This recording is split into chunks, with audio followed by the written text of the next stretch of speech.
संविधानको 76 को सबै धाराको प्रक्रिया गुज्रेर अगाडि बढ्दा पनि संसदले सरकार दिन सकेन भनेर स्वत संविधान प्रतिनिधिसभा विघटन हुने र त्यो प्रतिनिधिसभा विघटनलाई औपचारिकता दिन त्यतिखेर बाध्यकारी रूपमा त्यतिखेरको काम चलाउ प्रधानमन्त्रीले विघटनको सिफारिस गर्न पर्ने व्यवस्था मात्रै छ। यो कुरा अदालतको पहिलेको फैसलाले स्पष्ट गरिसकेपछि आज अब संविधानको सारा धाराहरूको 76 को सबै प्रावधानहरूको प्रक्रिया पूरा गरियो र विघटन हुने अवस्था आयो भन्ने सिर्जना गर्दै अहिले फेरि असंवैधानिक रूपमा प्रतिनिधिसभा विघटन गरिएको छ।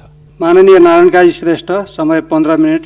प्रधानमन्त्री केपी ओलीले राष्ट्रपतिको सहयोग साथ एकपछि अर्को गरी प्रतिगामी कदम चाल्दै देशलाई प्रतिगमनको दिशामा धकेल्ने काम गरिएपछि अहिले देश प्रतिगमन र अग्रगमनको द्वन्द्व सङ्घर्षको बीचबाट गुजिराखेको छ।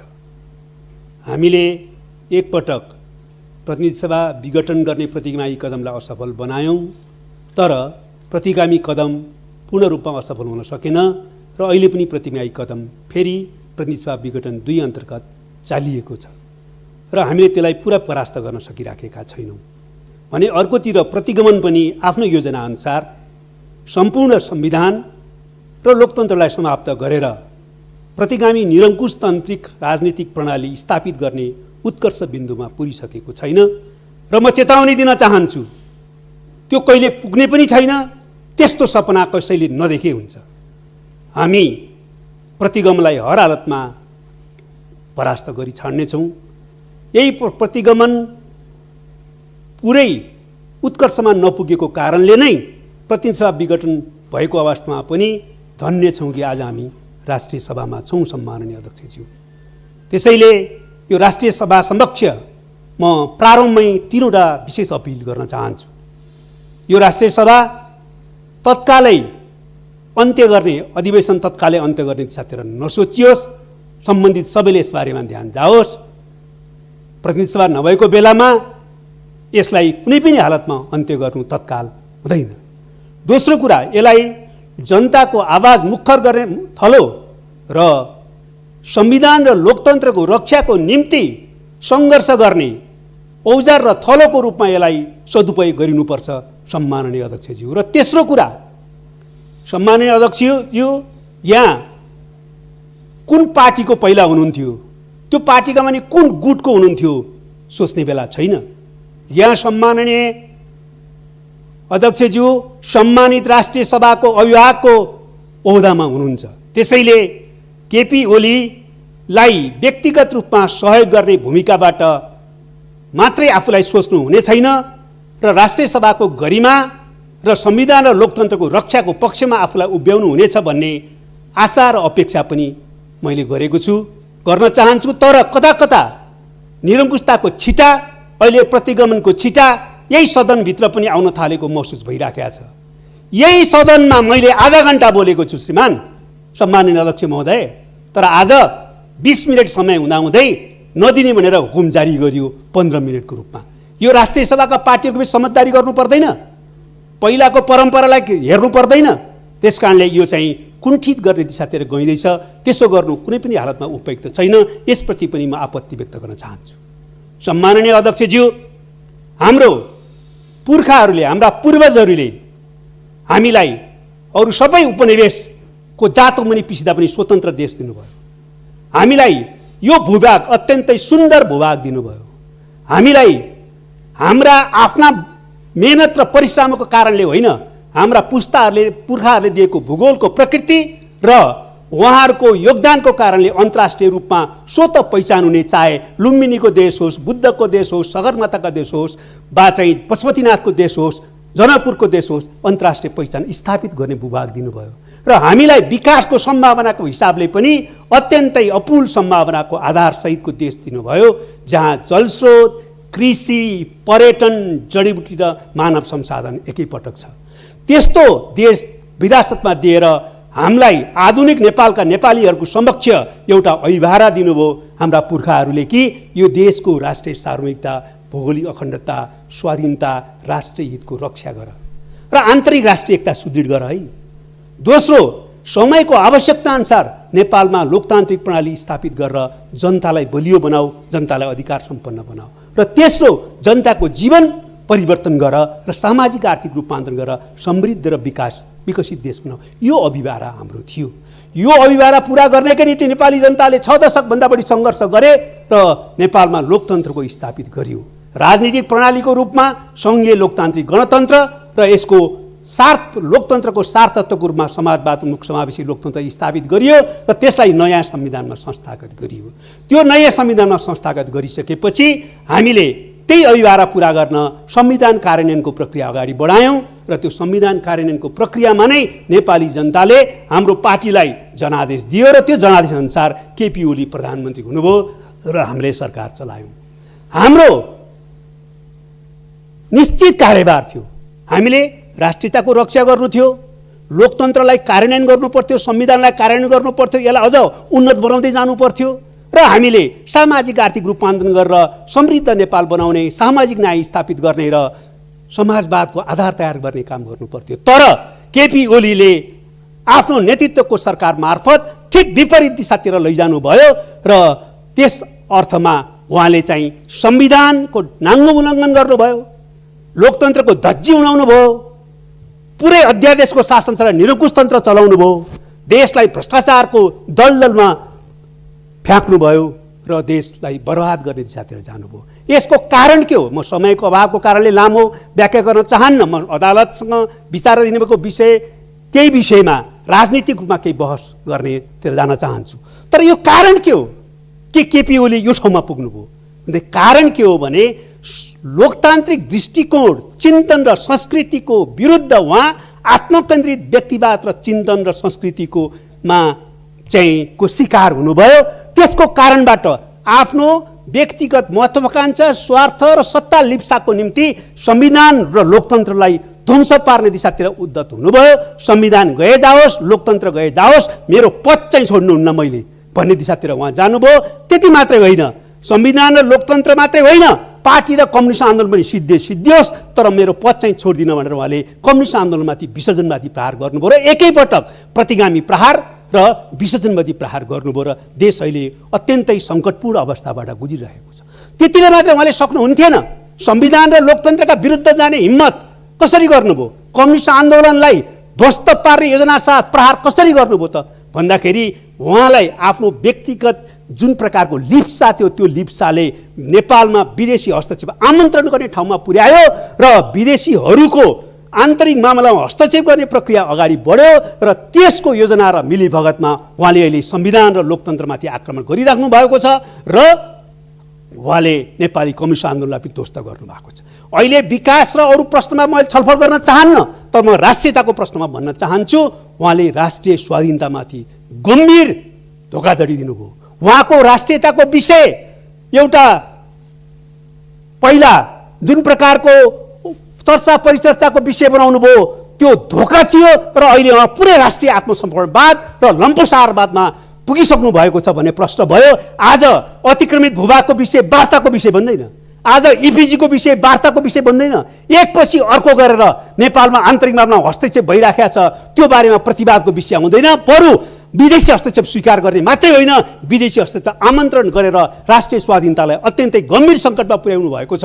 यो प्रश्न क्षम्य हुन सक्दैन सम्माननीय अध्यक्ष। र साथसाथै विकासको बारेमा पुरै समाजवादको आधार त पुरै छोड्नुहोस्, नवउदारवाद र यो प्रकारको चाहिँ जुन एउटा भ्रष्टीकरण, दलाल पुँजीवादको चारित्रीकरणको दिशातिर, त्यसको एउटा विकासको दिशातिर गइराख्नु भएको छ। त्यसले विकासका सम्भावनाहरू धुलाधुला बनाएका छन्, नयाँ जीवन पाउने सपनाहरू धुलाधुला भएका छन्। र यो स्थितिमा मुख्य प्रश्न भने राष्ट्रियताको रक्षा गर्न पनि, विकासको दिशातिर अगाडि जान पनि लोकतन्त्रको रक्षा हुनुपर्छ, संविधानको रक्षा हुनुपर्छ। उहाँले त्यसैमाथि प्रहार गर्नुभएको छ र आज हाम्रो मुख्य कार्यभार प्रतिगमनको विरुद्ध सङ्घर्ष गर्नु, प्रतिगामी कदमलाई परास्त गर्नु, संविधान र लोकतन्त्रलाई क्रियाशील बनाउनु र यो प्रतिगामी कदमलाई निरन्तरता दिएर जुन प्रकारले सुनियोजित षड्यन्त्र भइरहेको छ यो देशमा विभिन्न शक्ति केन्द्रहरू सहित, त्यो षड्यन्त्रलाई असफल पारेर प्रतिगामी निरङ्कुशतन्त्र कुनै पनि हालतमा यो देशमा स्थापित हुन नदिनु नै हो। यसको दिशातिर जानको निम्ति नै हामी अहिले राजनीतिक र कानुनी सङ्घर्ष गरिराखेका छौँ। राजनीतिक रूपमा हामीले आफ्नो कुरा भनिराखेका छौँ र अहिले जनतालाई पनि हामीले आह्वान गरिराखेका छौँ। तर कोभिड-19 को महामारीको सीमाभित्र अहिले हामीले सडकमा धेरै ठुलो आन्दोलन सङ्घर्ष गर्ने स्थिति रहेन। त्यो सीमालाई ख्याल गरेर राजनीतिक सङ्घर्ष अहिले एउटा वा अर्को रूपमा अगाडि बढिराखेको स्थितिहरू छ भने मुख्य रूपले अहिले कानुनी सङ्घर्ष अदालतमा छ। सम्माननीय अध्यक्ष महोदय, अदालतमा विचाराधीन रहेको विषयमा अदालतले फेरि पनि संविधान सम्मत ढङ्गले नै फैसला गरेर संविधान र लोकतन्त्रलाई क्रियाशील गर्ने सही निर्णय गर्नेछ भन्ने कुरामा हामी विश्वस्त छौँ। र म भन्न चाहन्छु कि अहिले नेपालको संविधानमा अदालतले नै पहिला फैसला गरिसक्यो कि प्रतिनिधि सभा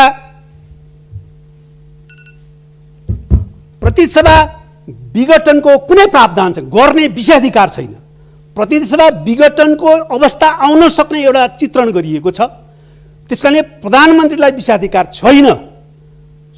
संविधानको 76 को सबै धाराको प्रक्रिया गुज्रेर अगाडि बढ्दा पनि संसदले सरकार दिन सकेन भनेर स्वतः संविधान प्रतिनिधि सभा विघटन हुने र त्यो प्रतिनिधि सभा विघटनलाई औपचारिकता दिन त्यतिखेर बाध्यकारी रूपमा त्यतिखेरको काम चलाउ प्रधानमन्त्रीले विघटनको सिफारिस गर्न पर्ने व्यवस्था मात्रै छ। यो कुरा अदालतको पहिलेको फैसलाले स्पष्ट गरिसकेपछि आज अब संविधानको सारा धाराहरूको 76 को सबै प्रावधानहरूको प्रक्रिया पूरा गरियो र विघटन हुने अवस्था आयो भन्ने सिर्जना गर्दै अहिले फेरि असंवैधानिक रूपमा प्रतिनिधि सभा विघटन गरिएको छ।